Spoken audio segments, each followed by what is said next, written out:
We are extremely honored today to have this year's Robert Trent Jones Society Legacy Award winner, Mr. Gary Player, golf's greatest international ambassador. Sir, you do not need any introduction. You are the winner of the Career Grand Slam, 160 tournaments over your lifetime in 7 decades, and an international golf course designer. The Robert Trent Jones Society Award is bestowed to individuals for their lifelong commitment to promoting and advancing the game of golf. You are our 4th recipient, who, along with Al Geiberger, Lee Trevino, and Miss Hollis Stacy, have won prestigious tournaments on Robert Trent Jones design courses, and it is no small coincidence that this year marks the 60th anniversary of your historic U.S. Open win at Bellerive in St. Louis. Robert Trent Jones said it best when he said, "If I am to be remembered, I hope it is not just for the golf courses I built, but for the other contributions as well to the game I love, the game that has been my life." That is the epitome of your life too, sir, and you will be remembered in a similar manner. I also want to mention the wonderful charity work that you have been involved with cancer research, with the education of underprivileged children, the charity tournaments, and raising tens of millions of dollars for your various causes around the world. We know that this is not the Presidential Medal of Freedom. It is not the World Golf Hall of Fame honors. But for the 40 members of the Robert Trent Jones Society, we want to take this moment and thank you, sir, for a wonderful career and life in golf. Thank you. Well, first of all, thank you very much for that nice introduction. I appreciate it very much indeed. And I've got one, they say memories are the cushions of life. And the memories I have of Robert Trent Jones are admirable, and it's something that I cherish.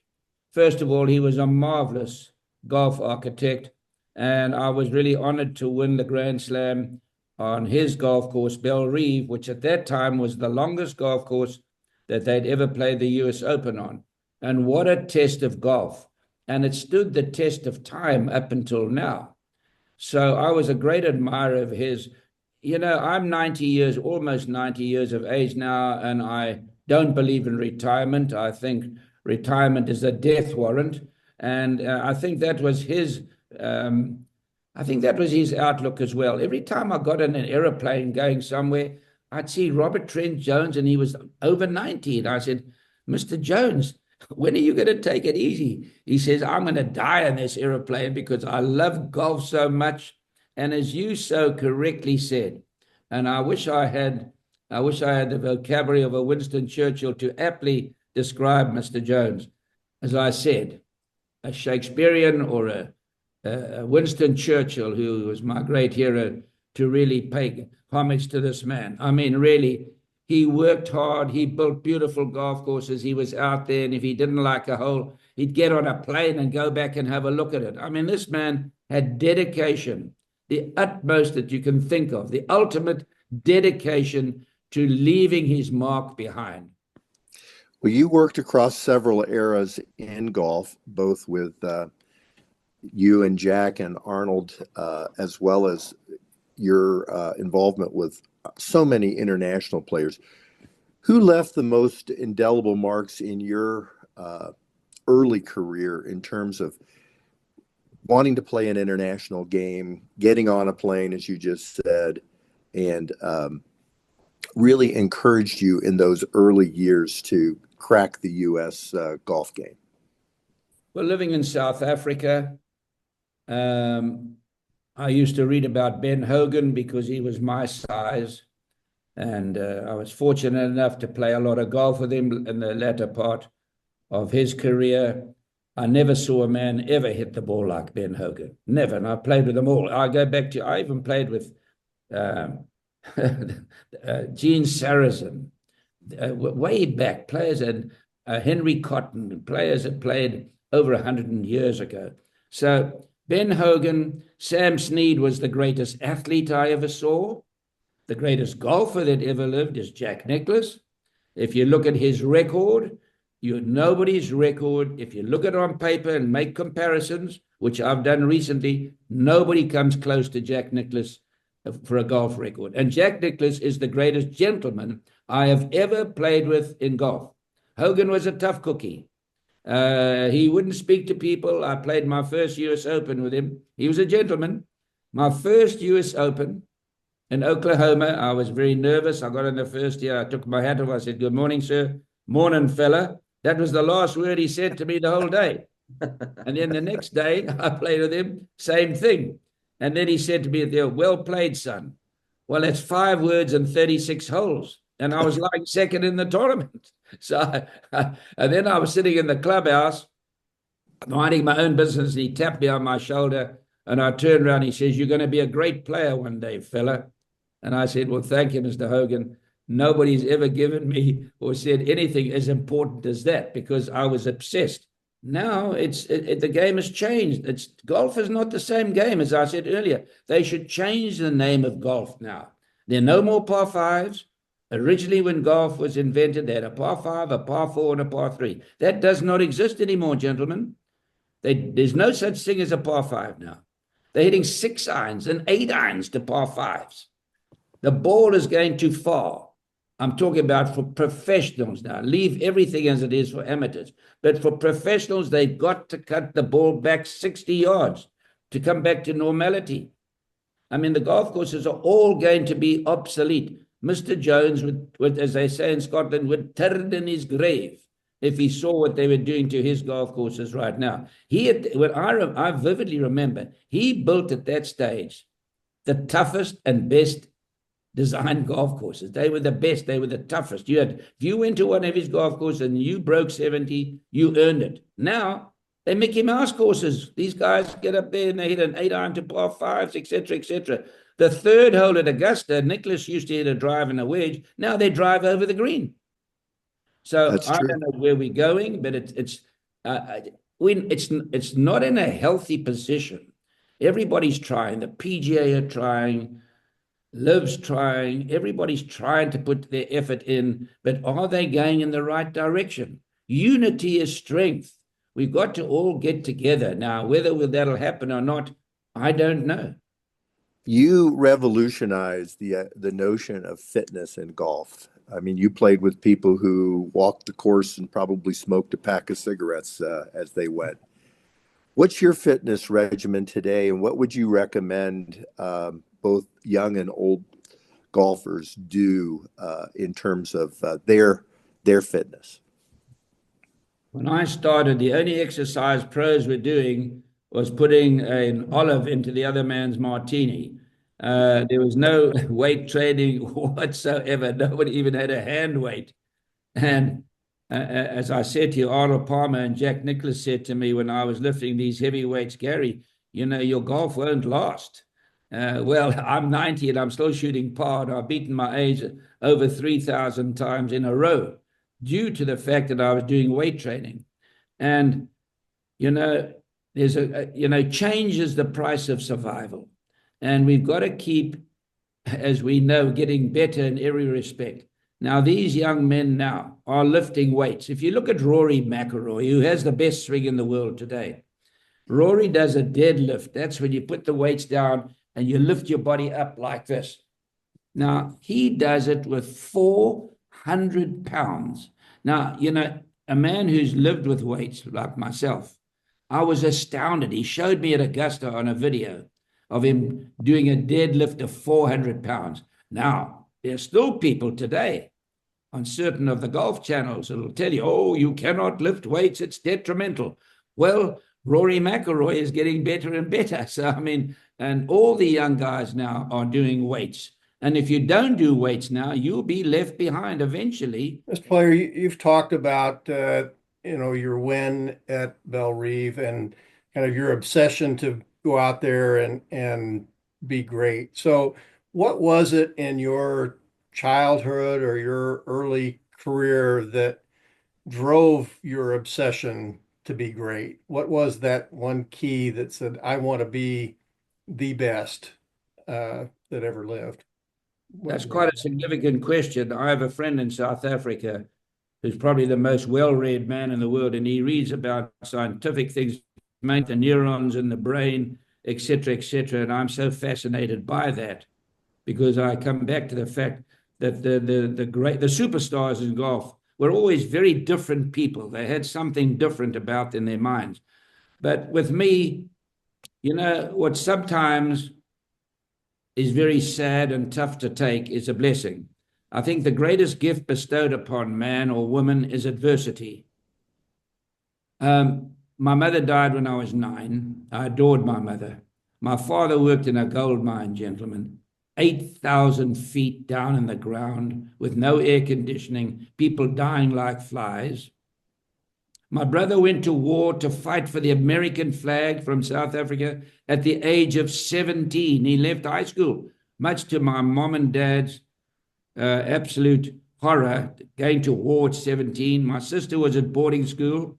I went to, fortunately, South Africa have the greatest high schools in the world. There's no place in the world that has the high education, 5 languages, dress code, manners, etc., sporting facilities equivalent of an Olympics. And my father sent me to one of the best schools in the world, blessed. But I'd come home from school, an hour and a half in a bus and a streetcar, and I'd arrive there in a dark house on my own at 9, cooking my own dinner, washing my clothes, waking up in the morning at 5:30, couldn't be late for school. And I lay in bed on and off for 2 years at the age of 9 and 10, crying, wishing I was dead. I remember it like yesterday. And that's the greatest gift that I ever had. Because when I played in a golf course, I never choked. Now, I didn't always win. I was second in 7 major championships. But I won the most tournaments in the world today. The only man to win the Grand Slam on the regular tour and senior tour. I've won more international tournaments, US Open, British Open, Australian Open, etc., than Arnold, Jack, and Tiger Woods together. And my game has lasted because of the exercise and my mindset. Very few people last a long time. So what you go through in life sometimes, and we have a very tough time with the young people of America today because they have a very soft life. And that's to your detriment. You've got to go through some difficulties to excel. If you look at all the people that have achieved greatness, they've always had some extreme difficulty to overcome. And that's only my opinion.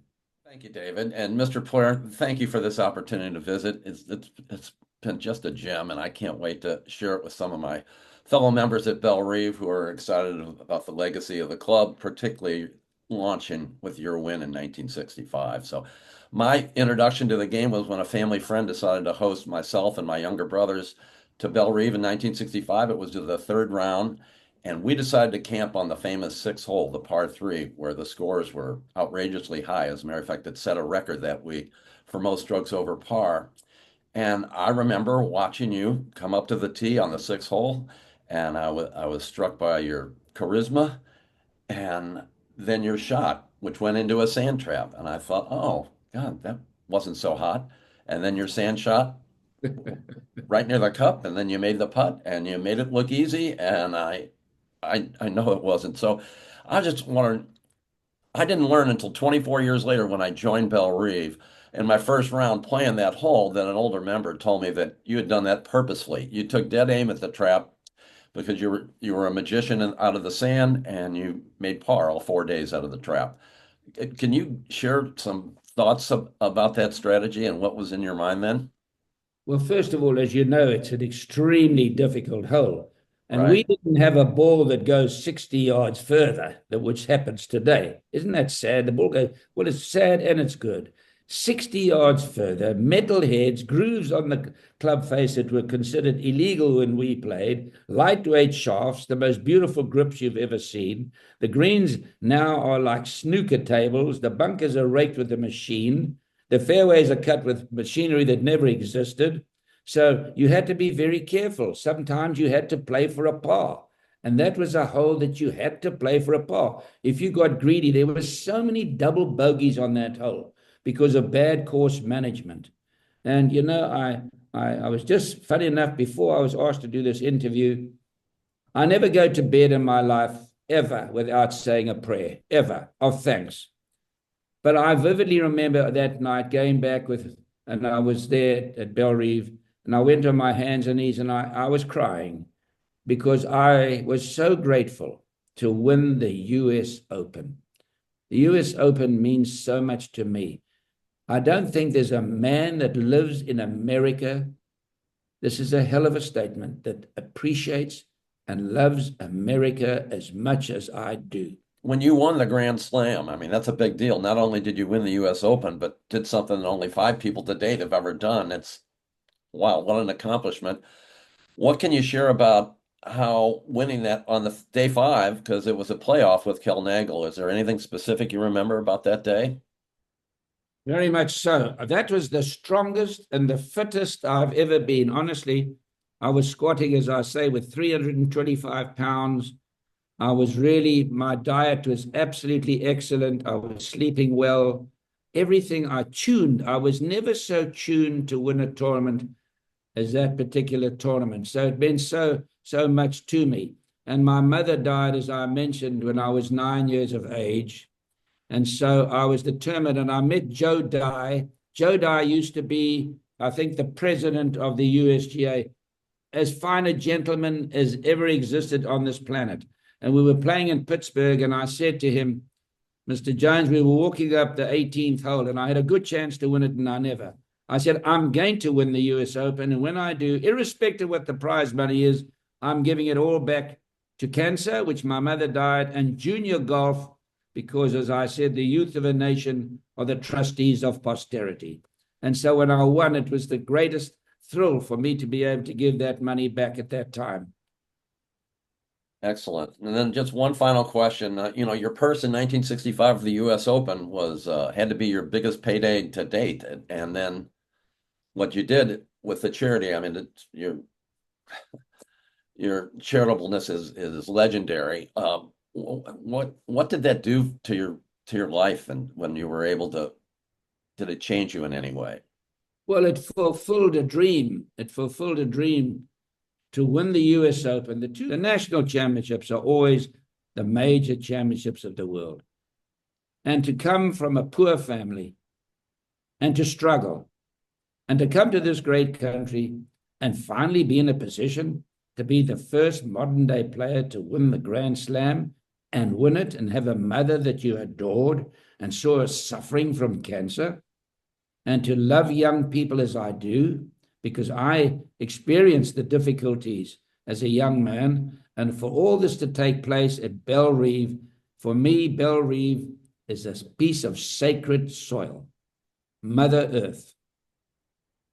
Well, Mr. Player, Dave Cardwell again, with the Robert Trent Jones Society. We're so honored to have you today. Really appreciate it. You are a national treasure. Your message is one that needs to be heard all around the world today. It's such an inspiring message that you share. All that you do for the world and your charitable contributions and philanthropic endeavors it's just remarkable. We're so grateful to have you, and we just are so blessed to be able to share this time with you today. So thank you, sir. Thank you, sir. And let me reciprocate and say, all you gentlemen who are on the board, one way or another, what you do for that wonderful man. And besides Robert Trent Jones, think of his sons. His sons have followed suit, and they're building beautiful golf courses and what they're doing for golf. The Jones family is a very special family. Thank you so much. We love you, and we really appreciate you, and Godspeed. Thank you for joining us. Thank you. Bye-bye.